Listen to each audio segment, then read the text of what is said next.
Khallikote BJP पक्षर Baba Saheb B R Ambedkar 136तम जयंती खलिकोट विधायकों बासभवन में अनुष्ठित। भारतीय संविधान प्रणेता महान समाज संस्कारक भारतर प्रथम आईन मंत्री तथा दलित अधिकार सशक्त स्वर डॉक्टर भीमराव आंबेडकर 136तम जन्म जयंती सारा देश में विभिन्न अनुष्ठान पक्षर और विभिन्न सामाजिक संगठन पक्षर पालन कर बेले खलिकोट ठारे स्थानीय विधायक तथा गंजाम जिला योजना बोर्ड अध्यक्ष श्री पूर्णचंद्र सेठी बासभवन में विधायकों सभापतित्व में पालन हो जायछि। प्रथमे आंबेडकर को फोटो चित्र में पुष्पमाल्य अर्पण करा और प्रदीप प्रज्वलन करा। मंचासीन अतिथि माने आंबेडकर को जीवनी और देश प्रति एवं दलित मानक प्रति तांकर अवदान समानता उपरे तांकर चिंताधारा विषय रे वक्तव्य प्रदान करथिले।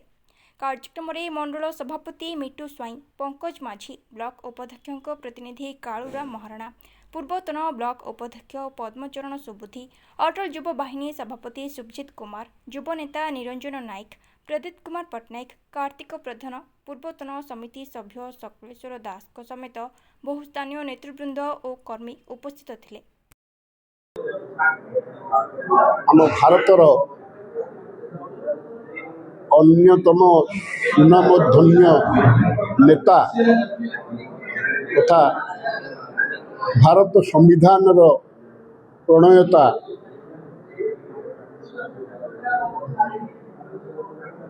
डॉक्टर भीमराव आंबेडकर 136तम जन्म जयंती आज ये जन्म जयंती को बहुल भावे आज भारतर पूरपुरी रे पालन करा जाइछि। आमर दलर निर्देशना रे आमे आज खलिकोट ठारे एई भारत रत्न बाबा साहेब आंबेडकर जन्म जयंती भी पालन करिछु आमर कर्मी मान।